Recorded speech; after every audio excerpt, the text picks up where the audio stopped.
कई बार हम ज्ञान तो सुनते हैं, ज्ञान की बहुत गुह्य गुह्य बातें भी सुनते हैं, पर कई बार देखने में आता है कि बहुत समय से ज्ञान सुन रहे हैं, पर कुछ बेसिक बातों पर, जो छोटी छोटी बातें हैं, उस पर इतना अटेंशन ना देने के कारण, है ना, बहुत सारी आत्मा की बीमारियां जो हैं वो ख़त्म नहीं होती।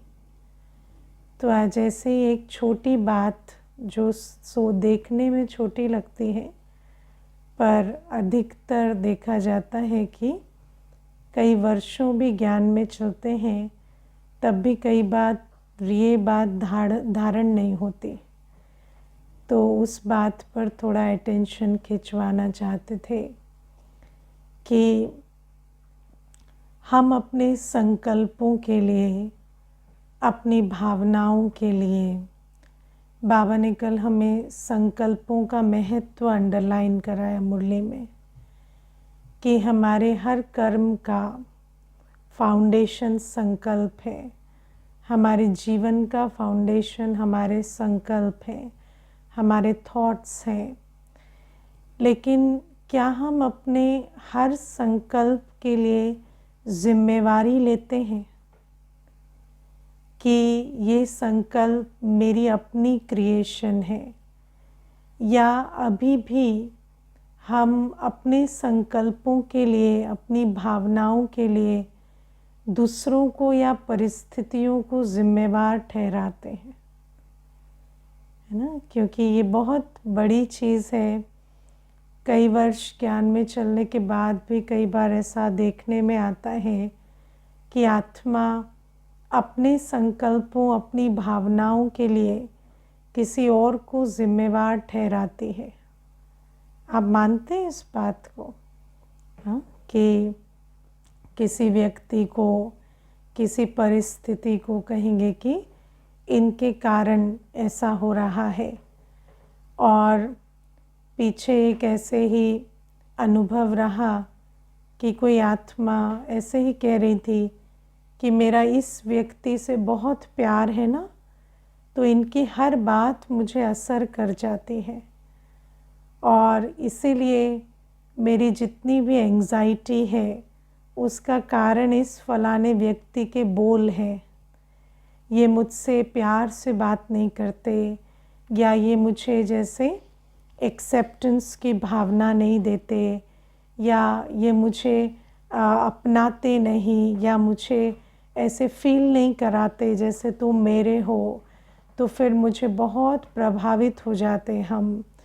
तो ऐसे कह कर बहुत बोली कि मेरे एंजाइटी का कारण ये फलाने व्यक्ति का व्यवहार है ना। और वो कहते कि मैं सब कुछ करती हूँ कि इस आत्मा का मुझे अटेंशन मिले, या हर चीज़ से, हर प्रकार से मैं राइट तरीके से चलती हूँ कि इस आत्मा को मेरे से कोई कंप्लेन ना हो। लेकिन ये फिर भी मुझे हमेशा जैसे दुत्कारते रहते हैं, या मुझे पीछे रखते हैं, मुझे मेरी पोजीशन नहीं देते, या मुझे उस तरह से स्नेह नहीं देते। तो इसी कारण मेरे अंदर बहुत दुख है, एंजाइटी है, मुझे पैनिक अटैक्स होते हैं। तो ऐसे रोती चली गई। तो फिर वो जो आत्मा है वो भी रोल में, कौन से रोल में, पेरेंट के रोल में, है ना। तो जब वो कहने लगे कि मेरे पिताजी ऐसे करते हैं, ऐसे करते हैं, तो हम सुन रहे थे। तो हमारे साथ में और भी एक बहन बैठी थी, तो वो कहती कि लेकिन ये तो बात गलत है ना, पिताजी को ऐसे तो नहीं करना चाहिए, 2 बच्चे हैं, तो ऐसे बच्चे के साथ करेंगे तो कैसे चलेगा, पिताजी के अंदर तो समभाव होना चाहिए। तो अभी क्या है कि मैंने उसको कहा कि ठीक है, मान लिया, अगर आप ये बात समझते हैं पिताजी को ऐसे नहीं करना चाहिए, तो पिताजी को तो बदल नहीं सकते, पिताजी तो आए नहीं हैं। तो अभी ये आत्मा क्या करे, बार बार कहती रहे कि मैं राइट हूँ, और पिताजी को ब्लेम करती रहे, और सारी ज़िंदगी ऐसे दुखी होती रही, ये ठीक है है ना। तो ये जो बात है, कई बार क्या होता है कि हम रॉन्ग राइट में फंस जाते हैं और हम सोचते हैं इस पोजीशन पर एक आत्मा है या इस संबंध में है, तो उस आत्मा को तो मेरे साथ, और मैं क्या नहीं कर रहा, मैं क्या गलत कर रहा हूँ, या मेरे साथ इस प्रकार से क्यों व्यवहार हो रहा है। और ऐसा कह कहकर हम अपनी जो संकल्प है, अपनी भावना है, उसकी जिम्मेवारी किसको दे देते हैं? उस सामने वाली आत्मा को या कोई परिस्थिति को। मानो किसी का शरीर में तकलीफ़ है, रोग है, आजकल पेट की समस्याएं हो जाती हैं, पेट की समस्या का कोई इलाज भी नहीं होता और फिर वो बहुत पेनफुल भी होती है। तो कई बार कहेंगे पेट में इतनी तकलीफ़ रहती है तो मूड कैसे ठीक होगा, है ना। अपनी तकलीफ़ का वर्णन करेंगे और कहेंगे कि अब ऐसी बात है तो ज़रूर है ना कि मेरा मन तो उसी में ही लगा रहता है और मुझे आराम नहीं आता या तकलीफ़ होती है। लेकिन सबसे बड़ी बात है कि बाबा हमें रोज़ समझाते हैं कि तुम मालिक हो, तुम अपनी इंद्रियों की मालिक हो। और सबसे बड़ी मालिकपना किस पर है? मन, बुद्धि, संस्कार पर। तो बाबा कहते तुम अपने मन की मालिक हो। मन में संकल्प और भावनाएं तुम आत्मा रचती हो, तो उसका पूरा अधिकार हम आत्मा को लेना पड़ेगा। रूलिंग कंट्रोलिंग पावर रखनी पड़ेगी। अगर हम कहें कि शरीर ऐसा है तो ऐसा होगा ही, या ये आत्मा ऐसी है तो ऐसा होगा ही, तो फिर हम क्या कर रहे हैं कि मेरे संकल्पों को बदलने के लिए मुझे क्या चाहिए? बाहर का परिवर्तन तो होना ही पड़ेगा ना। अब पेट में कुछ आराम आए तब तो संकल्पों को बदले, या इस आत्मा में कुछ तो परिवर्तन आए, ये कुछ हमारे साथ ठीक से चले, तब तो हम अपने आप को जैसे बेटर फील कराएं या कुछ और संकल्प रचें। लेकिन अगर इसी प्रकार से चलते रहे तो आप अपनी जो संकल्पों के परिवर्तन को डिले करते जाएंगे, है ना। जितना आप कहेंगे कि मेरे संकल्प और भावना के लिए कोई और जिम्मेवार है और वो मालिकपन की सीट पर नहीं बैठेंगे, अपनी बागडोर अपने हाथ में नहीं लेंगे। बाबा तो हमें रोज़ स्वराज अधिकारी की सीट पर बिठाते हैं कि तुम आत्मा हो, तुम्हारा मन है, तुम्हारे संकल्प तुम्हारी रचना है, और कोई भी संकल्प तुम परिवर्तन कर सकते हो क्योंकि वो तुम्हारी रचना है। लेकिन अगर हम बार बार कहते रहे नहीं, ये आत्मा या ये परिस्थिति या ये शरीर की बात मेरे संकल्पों के लिए जिम्मेवार है, और जब तक वो नहीं बदलेंगे हम कैसे बदल सकते। तो फिर इस प्रकार से तो आप अपने संकल्प परिवर्तन को डिले करते जाएंगे, और जब संकल्प ही नहीं बदलेगा तो जीवन का अनुभव कैसे बदलेगा, है ना। तो इसीलिए ये बहुत बड़ी एक गलती है जो हम करते चले जाते हैं। और कई बार तो ये, क्योंकि देखो अपने संस्कार दिखाई नहीं देते, अभी भी मेजॉरिटी जो सुन रहे हैं वो किसी ऐसी आत्मा के बारे में सोच रहे होंगे कि हाँ ये आत्मा ऐसे करती है, हर बात में ना दूसरे को ब्लेम करती है, लेकिन अपने विषय में समझ में नहीं आता कि हम किन किन जगहों पर अपनी जिम्मेवारी, अपने संकल्पों और भावनाओं की जिम्मेवारी नहीं उठा रहे हैं ना।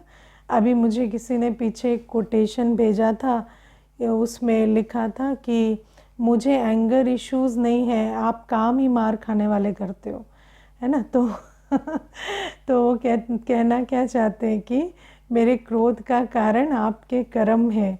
और कई बार सुनने में भी ऐसे हंसी में लगता है कि हाँ सच में कोई अगर बार बार ऐसे उल्टे कर्म करे तो उस आत्मा के ऊपर क्रोध आना तो नेचुरल है। लेकिन सबसे बड़ी बात है, मानो आपको 10 बार क्रोध आता है, मैं आपको बताऊं प्रैक्टिकल सिचुएशंस हमने देखी जहाँ एक आत्मा की किसी बात पर आपको थोड़ा अच्छा नहीं लगता कि ये ऐसा क्यों कर रहे हैं, या मानो छोटी सी बात है, कोई चीज़ वेस्ट करता है, बार बार वेस्ट करता है ना, बार बार लाइट जलाकर छोड़ देता है, पंखा चलाकर छोड़ देता है, तो आपको आता है वेस्ट क्यों करते हैं। फिर आप क्या करते हैं, बार बार फ़ैन बंद करते हैं। चलो लाइट फ़ैन जो है वो आपने बंद किया, लेकिन हर बार संकल्प भी रचते हैं और एक बोल भी बोलते हैं कि इस तरह से वेस्ट क्यों कर रहे हो, कर्म की गति खराब होती है। लेकिन जब आप वो बोल रहे हो तो आपके अंदर भी इरिटेशन आ रही है। और फिर क्या है, आप जितनी बार, आप 20 बार भी दिन में कह रहे हो तो भी 21वें बार भी वो पंखे का स्विच बंद नहीं होता। तो फिर आपको क्या समझना पड़ता है कि इस प्रकार से अगर आप अपनी स्थिति को खराब करेंगे तो ऐसे तो खराब करते ही चले जाएंगे। तो जब आपको दिखाई दे आप उसको बंद कर दो, जब आपको दिखाई दे तो आप उसको ठीक कर दो। बाकी ज़्यादा बोलने से कोई वो आत्मा सुधर नहीं जाती। और ही क्या होता, उस आत्मा के अंदर ये हो जाता कि ये तो बोलते ही रहते हैं, तो वो और ही अपने कान बंद कर लेते हैं या बुद्धि उनकी आपकी तरफ से हट जाती है। तो बाबा हमें इसलिए कहते हैं कि अपने संकल्प, अपने बोल के लिए अपनी जिम्मेवारी उठाओ, अपने संकल्प भावना के लिए अपनी जिम्मेवारी लो कि मुझे जो संकल्प चल रहे हैं, मेरे अंदर जो भावना है वो मेरी अपनी रचना है। मुझे इरिटेशन हो रही है, मुझे उसको चेंज करना है। मुझे कोई थॉट बार बार चलता है, मुझे उसको चेंज करना है। मुझे उसके लिए प्रावधान करना है कि किस प्रकार से ये थॉट मुझे ना चले। अगर मैं पोस्टपोन करती रहूँगी कि सामने वाला बदलेगा तभी हम बदलेंगे, तो फिर क्या होगा, वो तो उसका तो कोई प्लान ही नहीं है ना बदलने का, तो वो आजीवन ऐसे ही चलेगा। तो आपके संकल्प भी ऐसे ही चलेंगे। और संकल्प तो भाग्य का आधार है ना, संकल्प से सृष्टि बन रही है। तो आप संगम युग में आपने क्या किया, एक आत्मा के पीछे, एक परिस्थिति के पीछे अपना पूरा भाग्य गंवा दिया। तो इन बातों को बहुत ध्यान से समझना है। और ये संस्कार ऐसा होता है ब्लेम करने का कि आपको पता भी नहीं चलेगा कि ये संस्कार आपको किस किस को ब्लेम करा देगा, है ना। एक बार तो एक माता ने मुझे ही कह दिया कि आपके कारण या आपकी इस बात के कारण मुझे ऐसा फील हुआ या मुझे दुख हुआ। तो मैंने उसको कहा, मान लो मैंने भी कोई बात ऐसी कही हो, या मान लो आप जो कह रहे हो राइट भी है, तो भी क्या करोगे आप। इसके लिए फिर आप दुखी होते रहना, और जब तक आपको लगे कि मेरे में परिवर्तन नहीं आया तब तक आप अपनी जीवन खराब करते रहोगे क्या। मैंने कहा आप मेरे चक्कर में मत पड़ो है ना, आप अपने को मेरे चक्कर से फ्री करो। आपको अगर ऐसा लगता है ना कि मेरे बोल से कुछ हुआ, तो फिर उस बात को भी आप फुल स्टॉप लगाओ। आप जैसे भी करके अपने चिंतन को चेंज करो, क्योंकि क्या होता, ये जो ब्लेम करने के संस्कार होते हैं ना, ये बहुत पक्के हो जाते हैं। फिर आपको कोई भी मिलेगा, और हमेशा ब्लेम किसको करेंगे, उसको नहीं करेंगे जो आपको जो टफ है ना, जो मुश्किल पर्सनालिटी है, उसको ब्लेम नहीं करेंगे। जो आपको सहज टारगेट मिलेगा ना, उसको ब्लेम करते चले जाएंगे, क्योंकि ये एक संस्कार बन जाता है। तो बाबा इसीलिए कहते हैं कि लेकिन वो संस्कार देख नहीं सकते, इसीलिए इस बात को समझना होता है कि जितनी देर हम किसी और को या किसी परिस्थिति को अपनी फीलिंग्स के लिए जिम्मेवार समझेंगे, तो उतनी देर हमने अपनी पावर खो दी है कि हम अपने संकल्पों को या भावना को परिवर्तन कर अपने भाग्य को बदलें। इसलिए ये बागडोर अपने हाथ में लेनी है। मैं अपने हर संकल्प, हर भावना की मालिक हूँ, क्रिएटर हूँ, और उसको परिवर्तन करने की पूरी पूरी शक्ति रखती हूँ। ये अपना स्वमान आपको पक्का करना पड़ेगा। तो ये पहली चीज़ है ना, क्योंकि कई बार बहुत वर्षों ज्ञान में चलने के बाद भी ये छोटी छोटी बातें हम ध्यान नहीं देते। तो ये पहली बात। आज बाबा कहते हैं कि तुम बच्चे जब याद में बैठते हो तो इससे विश्व कल्याण होता है ना। आज बाबा बहुत सुंदर कहते हैं कि तुम बाप को याद करो यही याद विश्व के लिए योगदान है। इसी से विश्व पावन बनेगा, बेड़ा पार हो जाएगा। हाँ, ये बाबा ने कितनी बड़ी हम बच्चों को जिम्मेवारी दे दी कि मैं आत्मा जब बाबा की याद में बैठती हूँ तो बेड़ा पार हो जाता है, विश्व पावन बन जाती है। ठीक है, तो आप विचार करो, शिव बाबा तो करण करावनहार है, लेकिन ब्रह्मा बाबा ने शिव बाबा की श्रीमत को धारण किया, तो आज हम सब कौन हैं? ब्रह्मा मुख वंशावली, ब्रह्मा संकल्प वंशावली, है ना। तो हम जितने भी बच्चे, आज लाखों बच्चे इस संसार में एक ब्रह्मा बाप के संकल्प से हम बच्चों की रचना हुई, और एक आत्मा की कितनी पावर है ना। परमात्मा की तो शक्ति है ही, लेकिन परमात्मा की श्रीमत को एक आत्मा जब संपूर्ण रूपेण धारण करती है, तो उस आत्मा की तपस्या, उस आत्मा की अवस्था के बल से कितनी आत्माओं का कल्याण होता है, वो हम सब ने देखा, प्रैक्टिकल देख रहे हो ना। हाँ, तो हम सब एक एक रचना है, एक ब्रह्मा बाबा के, शिव बाबा की श्रीमत पर चलने की रचना। तो बाबा कहते हैं, विचार करो कि अगर एक आत्मा ब्रह्मा बाबा इतनी रचना रच सकते हैं, तो एक एक बच्चे में कितनी शक्ति है ना। इसीलिए बाबा कहते, तुम एक एक बच्चे जब बाबा की याद में बैठते हो, तो इससे विश्व पावन बनता है, विश्व का बेड़ा पार होता है। इतनी जिम्मेवारी समझते हैं कि हमारे एक एक संकल्प से सृष्टि का कल्याण होता है। और बाबा कहते, एक रस बाबा की याद में बैठे तो हमारे जो प्रकंपन है, जब हम बाबा की याद में होते हैं, तो बाबा की याद में रहने के लिए सबसे पहले क्या करना होता है ना, स्वच्छ होना होता है। क्योंकि या तो बाप होगा या पाप होगा। तो इस दुनिया के सारे संकल्पों, इस देह के सारे संकल्पों से उपराम होना पड़ता है।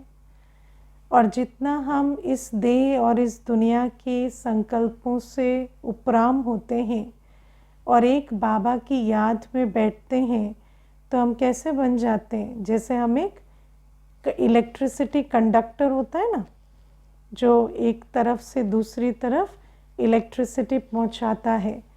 तो ऐसे हम शिव बाबा की सर्व शक्तियाँ, सर्व गुणों की लाइट माइट इस सृष्टि में हर आत्मा और प्रकृति के हर तत्व तक पहुंचाने के कंडक्टर बन जाते हैं, कॉन्ड्यूट बन जाते हैं।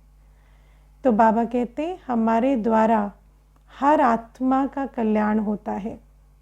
फिर ऐसी आत्मा जो बाबा की याद में है, उसकी अवस्था, उसकी वाइब्रेशन, उसकी दृष्टि, उसकी वृत्ति, उसके संकल्प, उसके बोल, उसके संबंध संपर्क से हर आत्मा का कल्याण होता है ना। तो बाबा कहते हैं, और इसकी भी कोई रेंज नहीं है, ये बड़ी बेहद की अवस्था है। ये वाइब्रेशन दूर दूर तक हर आत्मा को टच करते हैं। जैसे ब्रह्मा बाबा का भी अनेकों को साक्षात्कार होता था, ऐसे अनुभव करते थे जैसे बाबा ने हमें आकर प्रेरणा दी सम्मुख, और वो ढूंढने के लिए निकल जाते थे कि ये कौन है जिसने स्वप्न में आके या साक्षात्कार में हमें प्रेरणा दी। तो बाबा कहते हैं, इस प्रकार से जब हम एक एक आत्मा बाबा की याद में बैठते हैं, तो हम बहुत शक्तिशाली फोर्स बनते हैं, और विश्व को पावन बनाने का हम जैसे एक इंस्ट्रूमेंट बन जाते हैं। तो इतनी अपनी तपस्वी अवस्था पर अटेंशन देते हैं कि एक बाबा की याद रहे, है ना। तो बाबा कहते हैं ये अनुभव करना है। और ये जो बाबा जो हमें ये श्रेष्ठ स्मृतियाँ दिलाते हैं कि तुम्हारी अवस्था का इतना महत्व है, इतना अटेंशन बाबा खिंचवाते हैं रोज़ रोज़। बाबा तो हमें बहुत ऊंची दृष्टि से देखते हैं, बाबा तो हमें बहुत उम्मीद से देखते हैं, पर क्या हम अपने आप को बाप की दृष्टि से देखते हैं? आज तक हमने क्या किया? पतितों की दृष्टि से अपने आप को देखते देखते पतित बन गए, बने कि नहीं, है ना। किसी ने कहा तुम कुरूप हो तो कुरूप बन गए, किसी ने कहा मूर्ख हो क्या, मूर्ख बन गए। 10 बार मूर्ख कहा तो, है ना, पूरे ही मूर्ख बन गए। किसी ने कहा अनपढ़ हो क्या, दिमाग में घुसता नहीं है कुछ, तो दिमाग में सच में घुसना बंद हो गया, क्योंकि हर एक आत्मा के प्रभाव में आए, क्योंकि हर एक को ऊंची दृष्टि से रिगार्ड से देखा। किसके प्रभाव में आते हैं? जिसको रिगार्ड से देखते हैं, है ना। लेकिन पतितों को इतना रिगार्ड देंगे तो वो तो अपने जैसा पतित बनाएंगे। तो पतितों को रिगार्ड देते देते, पतितों के ओपिनियन को रिगार्ड देते देते ऐसी हालत हो गई। मुझे याद है एक बहन कहती थी कि बहुत अच्छा डॉक्टर था कोई, तो उसने कहा उसकी बीमारी के लिए आप कभी ठीक नहीं हो सकते, है ना। तो आप कभी ठीक नहीं हो सकते, आपको ये तकलीफ़ हमेशा रहेगी, है ना। तो वो बहन ज्ञान में थी, तो उन्होंने कहा आपको डॉक्टरी छोड़ देनी चाहिए, आपको दुआएं देनी नहीं आती। ठीक क्यों नहीं हो सकते हम? हाँ, आप कहेंगे कि इस चीज़ में ये करना होता है, वो करना होता है, आप मेरे भविष्य क्यों बता रहे हैं कि मैं कभी ठीक नहीं होंगी, है ना। तो क्या है कि अगर डॉक्टर को उस रिगार्ड से देखेंगे कि इतना बड़ा डॉक्टर है, उसने कह दिया कभी ठीक नहीं हो सकते, तो कभी ठीक नहीं हो सकते। तो बाबा कहते इसीलिए पतितों को रिगार्ड देते देखते हम वैसे ही बनते गए। अब बाबा कहते हैं मुझे उस रिगार्ड से देखो कि कौन बोल रहा है। सर्वशक्तिवान त्रिकालदर्शी, जिसको गॉड इज ट्रूथ कहते हैं, वो कह रहा है कि तुम्हारे एक संकल्प से तुम बाबा की याद में एकाग्र रहो, तो तुम्हारे संकल्प से, तुम्हारी स्थिति से, वाणी से, तुम्हारी अवस्था से, वृत्ति से विश्व का बेड़ा पार हो जाएगा। तो अपने आप को उस स्वमान में, उस ऊंचे स्थिति में स्थित करना है कि सचमुच बाबा कहता है मैं मास्टर सर्वशक्तिवान हूँ, मैं आधार मूर्त हूँ, तो मैं हूँ। और उस स्थिति में अपने आप को रख कर, उस स्वमान में रख कर अपनी उस शक्ति को रियलाइज़ करना है। तो बाबा कहते हैं इसलिए बाबा की दृष्टि से अपने आप को देखो। योग क्या होता है? योग बहुत सिंपल है। जब आप किसी के भी योग रखते हैं, किसी देहधारी से योग रखते हैं, तो उसकी दृष्टि से अपने आप को देखते हैं, है ना। जब माँ को याद करेंगे तो अपना कौन सा स्वरूप बन जाता है? जैसे आपको माँ देखती थी, है ना। जब लौकिक माता को याद करेंगे, तो अगर किसी स्ट्रिक्ट टीचर को याद करेंगे तो जैसे वो आपको देखते थे ऐसा स्वरूप बन जाएगा। तो योग माना बाबा के सम्मुख बैठकर अपने आप को बाप की दृष्टि से देखना, नज़र से निहाल होना, बाबा की नज़र के सामने बैठना। बाबा मुझे जैसे देखता है ना, वैसे अपने आप को देखना। बाबा देह देखता है क्या? हाँ, बाबा देह देखता है? नहीं, बाबा मुझे देखता है। जब मैं बाबा के सामने जाऊं तो देह का भान उड़ जाए, क्योंकि बाबा तो देह देखता नहीं है। बाबा कैसा देखता है मुझे? जगमगाता सितारा, मास्टर शांति सागर, मास्टर सुख सागर, मास्टर सर्वशक्तिवान, विश्व कल्याण का आधार मूर्त बच्चा। तो तो बाबा कहते हैं मुझे अपनी दृष्टि से देखो, है ना, अपने आप को मेरी दृष्टि से देखो। तो बाबा कहते इस प्रकार से तुम्हारी दृष्टि अपने प्रति बदलेगी। और फिर बाबा कहते मेरे साथ बैठ जाओ और मेरी दृष्टि से हर एक को देखो, है ना। बाबा कैसे देखते हैं अपने हर बच्चे को, जिसको आप कहते हैं ये गलत है, ये अच्छा नहीं है, ये जानबूझ के बदमाशी करता है, बाबा देखते हैं अच्छा ये तो संस्कारों के वश है, ये तो निर्दोष है। तो बाबा के साथ बैठ जाओ, बाबा की दृष्टि से देखो। जब हम बाबा के साथ बैठकर बाबा की दृष्टि से हर एक को देखेंगे, हर सीन को देखेंगे, तो हमें उस सीन में, उस आत्मा में वो नज़र आएगा जो हम अपनी देहाभिमान की दृष्टि से नहीं देख पाते, है ना। बाबा जब हर एक बच्चे को देखते हैं तो कैसे देखते हैं? ऐसे देखते हैं कि इसको मैं क्या दे सकता हूँ, इसका मैं कैसे कल्याण कर सकता हूँ। तो जब हम भी देखेंगे किसी को तो हमारे अंदर भी आएगा इस आत्मा को क्या चाहिए, इसके लिए मैं क्या कर सकता हूँ। तो बाप समान स्थिति बनानी है तो बाबा के दो सिचुएशन।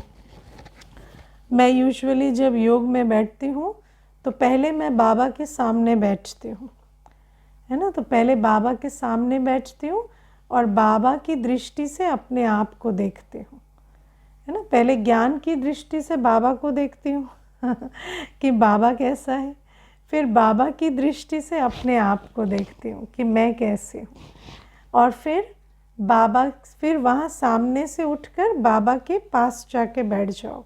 बाबा की दिल में भी बैठ सकते हैं, है ना। और फिर बाबा के साथ बैठकर देखो कि बाबा अन्यों को कैसे देखता है, इस सृष्टि को कैसे देखता है, हर आत्मा को कैसे देखते हैं। और फिर जब आप भी उस प्रकार से देखने लगेंगे तो आपकी वृत्ति भी, आपके भी संकल्प हर आत्मा के प्रति, हर परिस्थिति के प्रति बदलने लगेंगे, है ना। देखो आप जिसके प्रति, आप जिसको सोच रहे हैं कि ये आत्मा तो कमज़ोर है, इसमें ये अवगुण है, इसमें ये कमी है, कमज़ोरी है ना, लेकिन वो जो आत्मा है वो बाबा को कितनी प्रिय है। बाबा को क्या अच्छा लगता है बच्चे में? आपको पता है बाबा को क्या अच्छा लगता है? हाँ, बाबा को अच्छा लगता है सच्ची दिल। और सच्ची दिल की परिभाषा क्या है? जिस दिल में पवित्र बनने की, योगी बनने की और सेवाधारी बनने की सच्ची सच्ची इंटेंशन है, बाबा को दिल बहुत अच्छे लगते हैं, बाबा को बच्चा बहुत अच्छा लगता है। बाबा को इस बात से कोई फ़र्क नहीं पड़ता कि ये अहिल्या है, कुब्जा है, गणिका है या इसमें 50 अवगुण है, या इसको ये नहीं आता, वो नहीं आता। लेकिन बाबा को कौन से बच्चे अच्छे लगते हैं? जिनकी दिल सच्ची है और जिनके अंदर पवित्र बनने की, योगी बनने की, सेवाधारी बनने की बहुत अच्छी इंटेंशन है ना। बाबा को टैलेंट नहीं चाहिए, बाबा को सच्ची दिल चाहिए। जो बच्चा सचमुच योगी, पवित्र और सेवाधारी बनना चाहता है, जिसके अंदर पूरा पक्का ये इरादा है, ये इंटेंशन है कि मैं योगी बनूं, पवित्र बनूं, सेवाधारी बनूं, बाप समान बनूं, ऐसा बच्चा छोटी छोटी कोशिशें भी करता है ना, बाबा को बहुत अच्छा लगता है। बाबा ऐसे बच्चे को बहुत प्यार करता है। और कई बार दुनिया में हमें कौन अच्छा लगता है? जो बहुत टैलेंटेड है, जिसमें बहुत विशेषता है, जो हर काम चुटकियों में कर देता है, जिसको सहज सफलता मिलती है ना, स्थूल रूप से कोई काम किया, जल्दी कर दिया, टैलेंट है, तो ऐसे व्यक्ति हमें अच्छे लगते हैं। लेकिन बाबा को भले ही बच्चा सीधा साधा है, उसको इतना कुछ नहीं आता, लेकिन जिसकी दिल सच्ची है और जो योगी, पवित्र और सेवाधारी बनना चाहता है, ऐसे बच्चे को बाबा क्या से क्या बना देता है ना। टैलेंटेड सब पीछे छूट जाते हैं बाबा उस बच्चे को उड़ा के ले जाता है है ना। आज आप सोच रहे होंगे अरे इससे बर्तन नहीं उठते हैं, इससे ये काम नहीं होता है, 2 लाइन ठीक से नहीं बोल पाते हैं, कल आप उसको दीदी दीदी करेंगे, है ना। क्यों? क्योंकि बाबा उसको आगे ले जाएगा, क्योंकि उस आत्मा के अंदर दिल सच्ची है ना। तो इसीलिए ये जो बड़ी बात है इसको समझना होता है। जब हम दुनिया में भी जब चलते हैं तो हमें कौन महत्वपूर्ण है ये समझना है ना। दुनिया के रूप से बहुत विशेष हो सकता है कोई, दुनिया के रूप से कोई बहुत बलवान हो सकता है, बुद्धिमान हो सकता है, कोई बहुत है ना प्रतिभावान हो सकता है, लेकिन बाबा को उस बच्चे को, ठीक है उसको भी बाबा बच्चा कहता है, सकाश देता है, लेकिन जो बच्चा सच में योगी पवित्र और सेवाधारी बनता है उसको बाबा बहुत प्यार करता है ना। तो जब आप बाबा की दृष्टि से देखेंगे ना तो बाबा के आपका जो रिगार्ड देना और आपका रहम करना दोनों बदल जाएगा। आपको टैलेंटेड, और भले टैलेंटेड है लेकिन पवित्रता की समझ नहीं है तो उस पर रहम आएगा और भले ही आत्मा जो है वो विशेष नहीं है वैसे, लेकिन दिल सच्ची है तो उसके लिए रिगार्ड आएगा, है ना। तो ये जो फ़र्क है ना, हु इज़ हु, वो पहचानना बाबा हमें सिखाता है।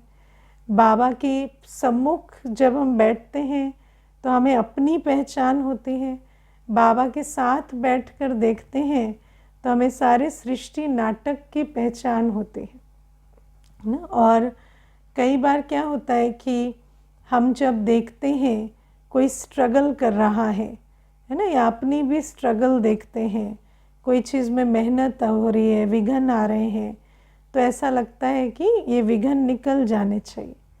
लेकिन बाबा जब देखता है ना कि बच्चा कोई चीज़ मेहनत कर रहा है तो बाबा बहुत खुश होता है। बाबा सोचता है कि हाँ ये आत्मा जो है ये अनुभवी बने, तो बाबा साक्षी होकर देखता है। बाबा देखता है कि हाँ ये आत्मा जो है ये ज्ञान योग के अस्त्र शस्त्र यूज़ करके इस परिस्थिति को पार करे, साक्षी हो, है ना। इसीलिए हम किसी भी आत्मा की स्ट्रगल देखकर, चाहे किसी परिस्थिति में, चाहे किसी और आत्मा के साथ हम किसी की स्ट्रगल देखते हैं तो हम इमोशनल नहीं होते, हमारा हृदय विदीर्ण नहीं होता। हमें पता चलता है कि ये आत्मा जो है ये अनुभवी बन रही है, और अनुभवी बनने में हम उसको बाबा का ज्ञान, बाबा की याद पर अटेंशन, है ना, कि बाबा को याद करके करो, या बाबा की इस श्रीमत पर अटेंशन दो, ये ज्ञान की पॉइंट याद रखो, ये बात सुनाते है ना। तो ये जो बहुत सुंदर आज बाबा जैसे हमें स्मृति दिला रहे हैं कि तुम एक बाप की याद में रहेंगे तो विश्व पावन बनेगी और विश्व का बेड़ा पार हो जाएगा। तो अपने आप को इतनी श्रेष्ठ स्वमान में रखना है ना। और फिर आज बाबा कहते हैं वरदानी मूर्त बनो। वरदानी मूर्त कैसे होते हैं? सदा वरदान देने वाले। सदा वरदान कौन दे पाते हैं यहाँ? हाँ, सदा हर एक को वरदान दे पाते, है ना। देखो वरदान देने के लिए कई बार क्या होता है ना, इसको बहुत अच्छे से समझना है, बड़ा साइकोलॉजिकल चीज़ है। कोई उन्नति कर रहा है, कोई आगे बढ़ रहा है, कोई मेहनत कर रहा है, आप भी उसे वरदान दे रहे हैं, दुआएं दे रहे हैं, लेकिन वो आपसे आगे बढ़ रहा है तो फिर आप वरदान देना छोड़ देते हैं है ना। फिर उसके बाद, है ना, उसके बाद वो खेल बदल जाता है। तो सदा वरदानी कैसे रहें? सदा वरदानी तब रहेंगे ना जब आप सबसे ऊंचे हैं, सबसे ऊंचे होंगे, क्योंकि जैसे ही कोई आपसे ऊंचा होगा तो आप और वरदानी मूर्त नहीं रह सकते, और आप सबसे ऊंचे हैं तो आप सदा वरदानी मूर्त रह सकते। बाबा सदा वरदानी मूर्त कैसे रहता है? क्योंकि बाबा ऊंचे थे, ऊंचा है, और ऊंचे ते ऊंचा आप बाहुबल से या धन के बल से या वैसे स्थूल बल से नहीं हो सकते। ऊंचे ते ऊंचे तो आप सिर्फ योग बल से बन सकते। ऊंचे ते ऊंचा तो आप सिर्फ अपने आप को बाबा की याद और बाबा की श्रीमत से जब बाप समान स्थिति में स्थित करेंगे ना, तो आप सबसे ऊंचे होते हैं।